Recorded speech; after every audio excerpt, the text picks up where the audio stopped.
ரவை இல்லைன்னா கேசரி பண்ண முடியாதா என்ன? ரவைக்கு பதிலாக சேமியா யூஸ் பண்ணி கேசரி பண்ணலாமா?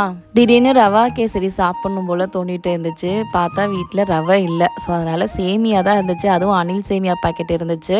ஸோ அதை யூஸ் பண்ணி தான் இப்போ நம்ம சேமியா கேசரி பண்ண போகிறோம். வாங்க எப்படி பண்ணுறதுன்னு பார்க்கலாமா? அதுக்கு ஒரு கடாயில் நெய் ஊற்றி அதில் முந்திரி திராட்சை போட்டு நல்லா வறுத்து தனியாக எடுத்து வச்சுக்கோங்க.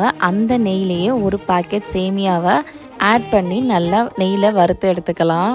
ஒரு பாக்கெட் சேமியாவுக்கு 1.5 1.25 கிளாஸ் வாட்டர் ஆட் பண்ணிக்கோங்க. ஃபுட் கலர் வந்து ஆப்ஷனல். ஸோ உங்களுக்கு வேணும்னா நீங்கள் ஆட் பண்ணிக்கோங்க. எனக்கு கேசரினா இந்த ஆரஞ்சு கலர் கண்டிப்பாக வேணும். அப்போ தான் சாப்பிடவே தோணும். ஸோ அதுக்கப்புறம் அதை போட்டு மிக்ஸ் பண்ணதுக்கு அப்புறமா சுகர் ஆட் பண்ணிக்கிட்டேன். நான் ஒரு ஸ்மால் கிளாஸில் வந்து 3/4 அளவு வந்து சர்க்கரை ஆட் பண்ணியிருக்கேன். ஆட் பண்ணிவிட்டு மூடி வச்சுட்டோன்னா நல்லா குக் ஆகிடும். நமக்கு ரொம்ப உதிரியாகவும் இருக்காது, அதேமாதிரி ரொம்ப குலைவாகவும் இருக்காது. கரெக்டான கன்சிஸ்டன்சியில் இருக்கும். இதை கண்டிப்பாக ட்ரை பண்ணி பாருங்கள். சூப்பராக இருக்குது.